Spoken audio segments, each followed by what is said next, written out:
bautízate. Esta es una de las tres cosas a las que exhortó el apóstol Pedro en su primer sermón el día de Pentecostés. Dice de la siguiente manera, el libro de los Hechos capítulo 2, párrafo 36. Sepa pues ciertísimamente toda la casa de Israel, que a este Jesús a quien vosotros crucificasteis, Dios le ha hecho Señor y Cristo. Al oír esto se compungieron de corazón y dijeron a Pedro y a los otros apóstoles, varones hermanos, ¿qué haremos? Pedro les dijo, arrepentíos y bautícese cada uno de vosotros para perdón de los pecados, y recibiréis el don del Espíritu Santo. Porque para vosotros es la promesa, y para vuestros hijos, y para todos los que están lejos, para cuantos el Señor nuestro Dios llamare. Y con otras muchas palabras testificaba, y les exhortaba diciendo, sed salvos de esta perversa generación. Bueno, hoy predicamos del Evangelio de Jesucristo, del amor de Dios, de la vida abundante, de la santificación, del crecimiento espiritual, de la ayuda de Dios en los problemas de la vida, de muchas cosas. Lo que los apóstoles predicaron en primer lugar al inicio de su ministerio fue Jesucristo es Señor y Salvador. La gente había conocido a Jesús de Nazaret. Ahora era importante que lo conocieran como el enviado del cielo, como el que trae de parte de Dios el ofrecimiento de perdón y salvación. Este Jesús, a quien vosotros crucificasteis, Dios le ha hecho Señor y Cristo. El Nuevo Testamento fue escrito desde el año 60 hasta el 100 aproximadamente de la era cristiana, pero los apóstoles comenzaron predicando, pues desde antes del año 40 estaban predicando en base a dos cosas, las Sagradas Escrituras y el conocimiento directo que tuvieron de la persona de Jesucristo. A esta predicación apostólica se le llama, es conocida como la querigma. Primera Timoteo 2:7 dice así, para esto yo fui constituido predicador y apóstol.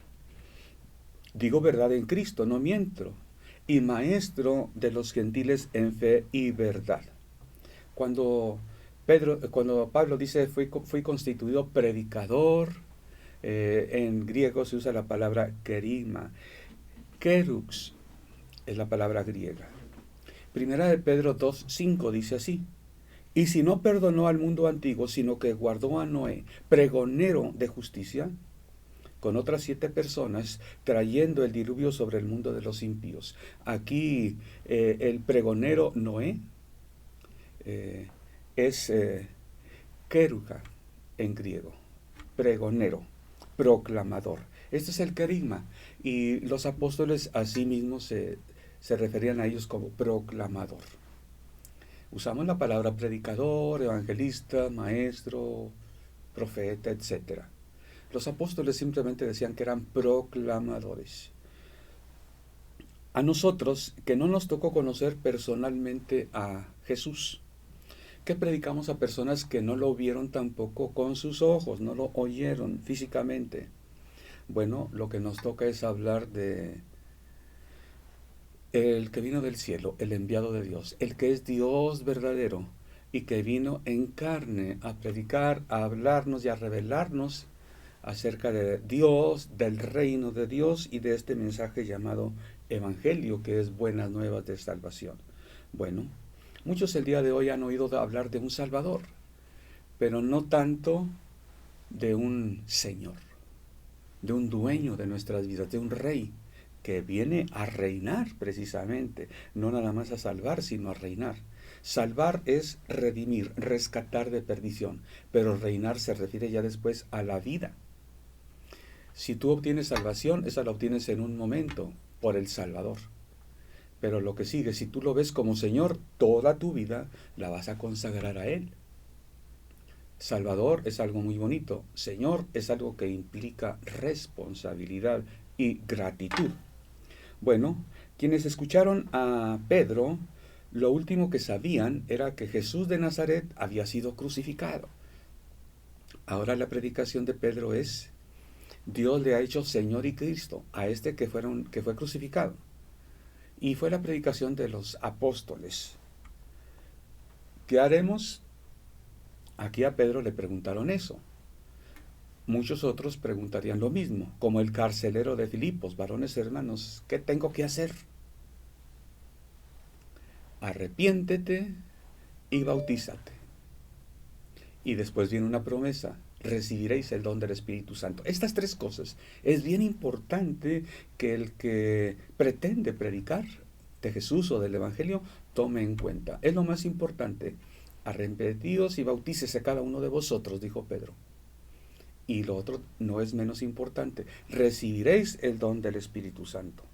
Bueno, no puede haber predicación del Evangelio sin que haya una invitación a arrepentirse. Es lo que nos hace sinceros y dispuestos ante Dios para recibir la palabra. Juan el Bautista vino a preparar el camino del Señor y su mensaje era: arrepiéntanse y bautícense. El arrepentimiento es un punto espiritual, intelectual, emocional, en que reconocemos que hemos fallado ante Dios, que es perfecto, santo, que todo lo sabe y que todo lo puede. Le expresamos nuestro deseo de reconciliación después de reconocer nuestra falta, cuando nos arrepentimos. Cada persona sabe de qué es de lo que tiene que arrepentirse.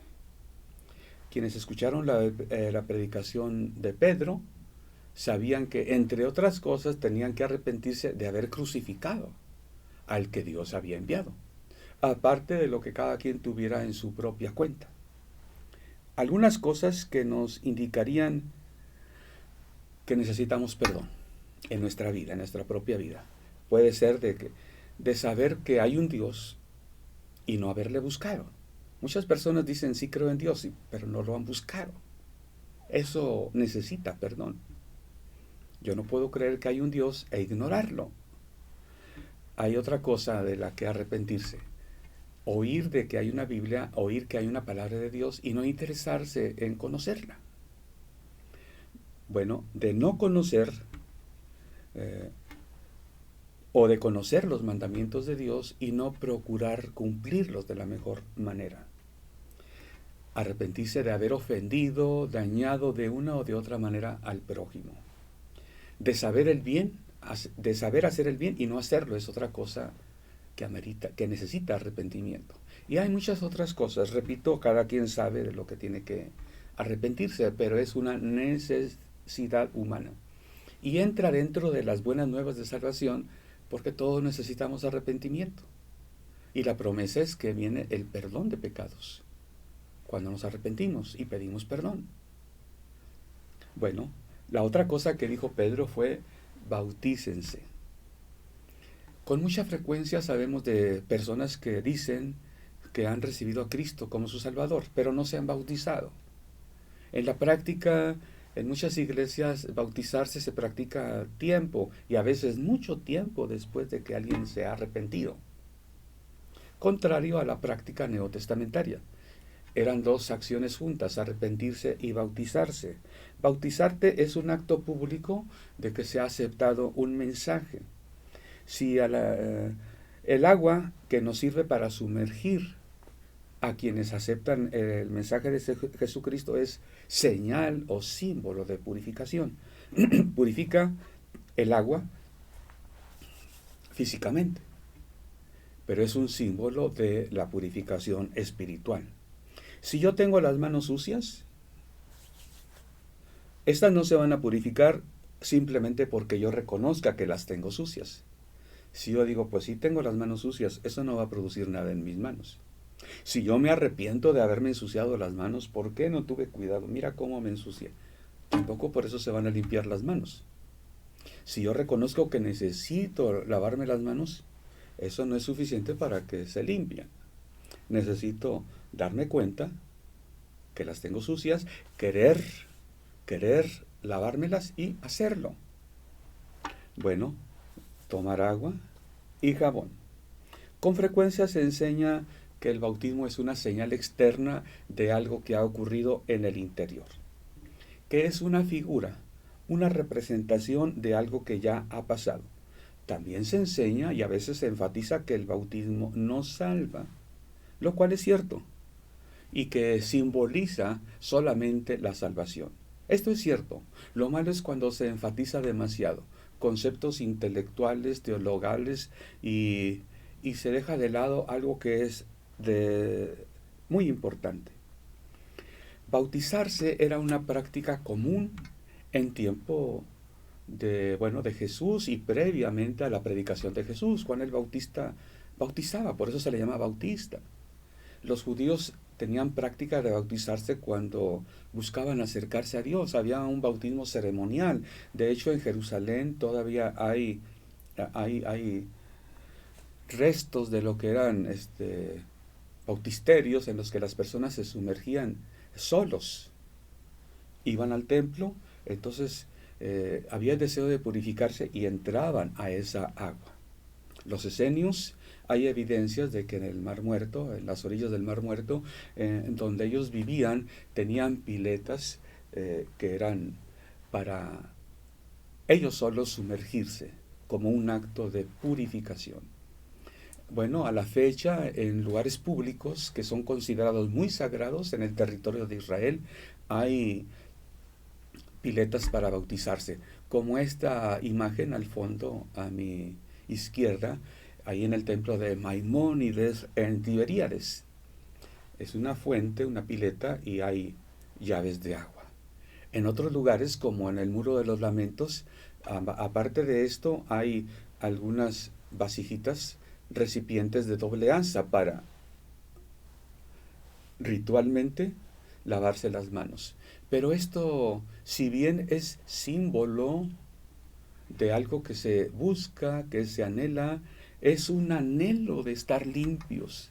Eso es lo que con frecuencia se nos escapa de enfatizar cuando alguien se va a bautizar.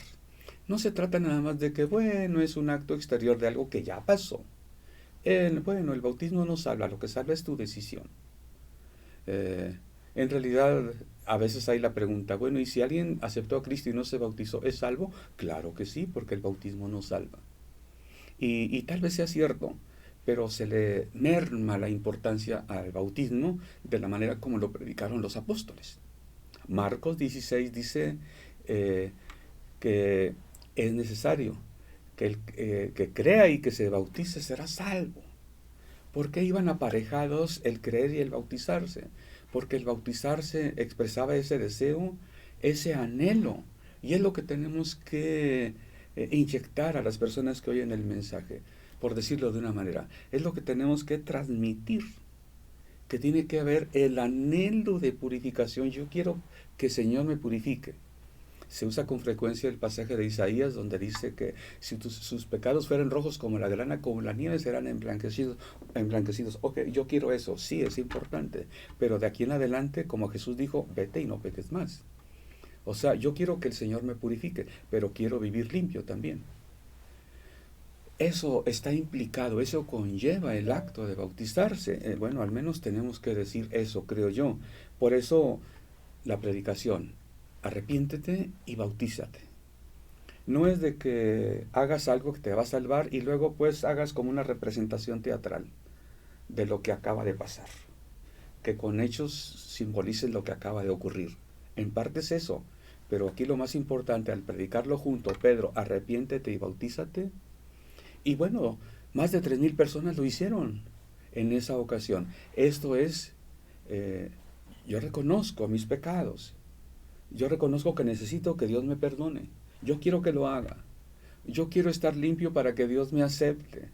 Ese pensamiento va implícito en la idea de bautizarte.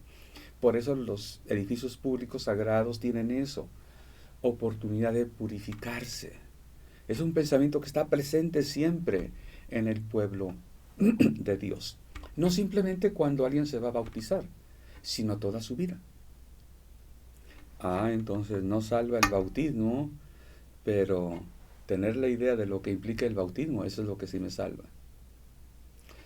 La concepción, la seguridad de que necesito la purificación. ¿Qué dijo Juan el Bautista a unos que aparentemente no bautizó? Váyanse, hagan frutos dignos de arrepentimiento. purifiquen sus vidas, que se vea que quieren tener vidas puras.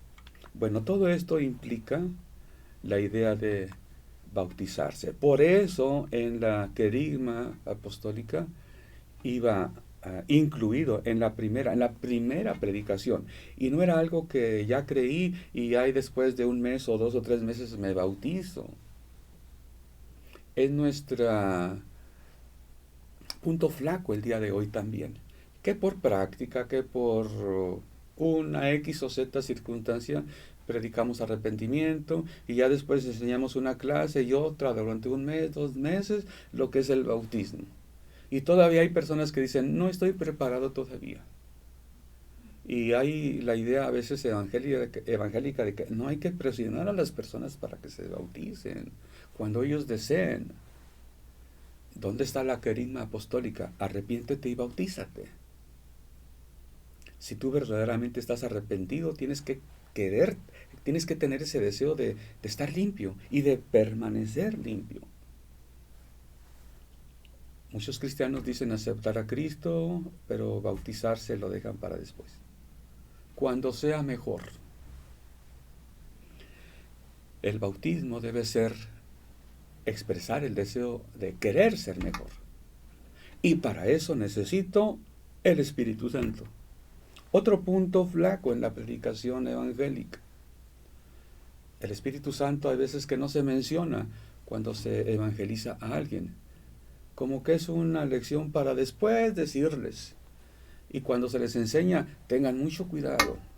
Y como es delicado, como que es un tema tabú, como ten cuidado de esto, ten cuidado de lo otro. No, es una promesa. Tú necesitas al Espíritu Santo. Si entregas tu vida a Dios, Dios te va a dar el Espíritu Santo. El Espíritu Santo es un don, no es un merecimiento. Hay quien cree que si tiene el Espíritu Santo es porque es muy bueno o es mejor. No, el Espíritu Santo Dios te lo da para que seas mejor. No es un premio, no es una meta, es un regalo de Dios cuando te arrepientes. Y Dios nos lo da para que seamos mejores. No porque somos mejores, sino para que lo seamos. Recibiréis el don del Espíritu Santo. Por eso es que es una promesa. Hay personas que dicen, no, es que yo soy muy malo, yo no puedo entregar mi vida a Dios hasta que sea mejor. Para eso necesitas al Espíritu Santo. Para eso entrega tu vida al Señor y Dios te va a dar de su Espíritu.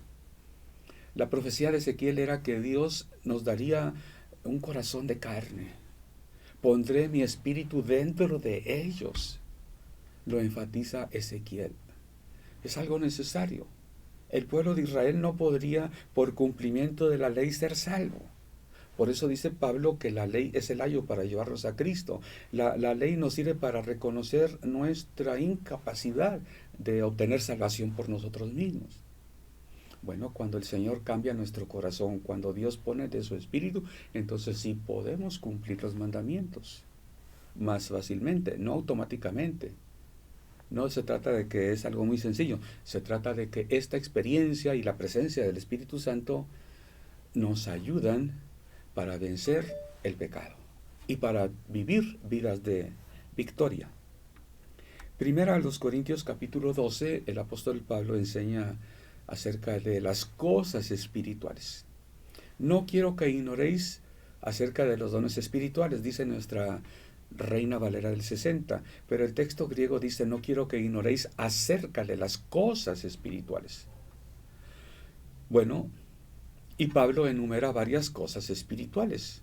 Termina hablando de los dones, pero antes habla de otras cosas espirituales. Por ejemplo, nadie puede llamar a Jesús Señor sino por el Espíritu Santo.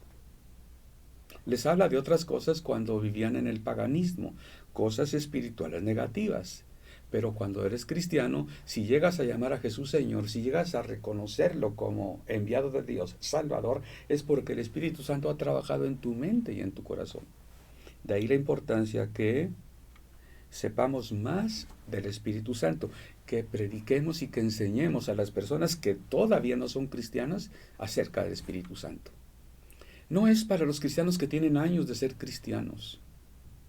No es para los cristianos para decirles que tengan cuidado de esos que son medio chiflados, que fantasean y se emocionan y que no sé qué tanto. Es el ABC de la vida cristiana. Es lo que le enseñaban los apóstoles en la querigma a los niños de kinder. Bueno, así como una persona ha nacido por la obra del Espíritu Santo, es lo que Jesús le dijo a Nicodemo, necesita nacer del agua y del Espíritu. Se le está diciendo a alguien que no es cristiano todavía. Necesitas nacer del Espíritu, nacer de nuevo. Necesitas que el Espíritu Santo entre a tu vida y te cambie, revolucione tu vida. Bueno, y cuando una persona ya es cristiana, es importante decirle que lo que ha ocurrido en ella es un milagro espiritual, es el mayor milagro que pueda ocurrir. Es un cambio. Dios le ha cambiado su corazón, Dios le ha dado de su espíritu. Por eso se siente mejor. Muchos cristianos me han dicho, cuando les he hablado de Cristo, cuando ha pasado una primera semana, ay, me siento otro, me siento bien ligero. No me lo vas a creer, pero como me siento otra persona, me siento muy bien. Claro que te lo voy a creer, el Espíritu Santo está en ti.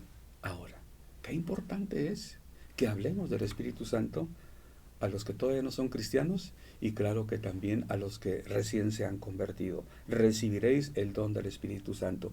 Es importante porque el Espíritu Santo es quien enseña las cosas.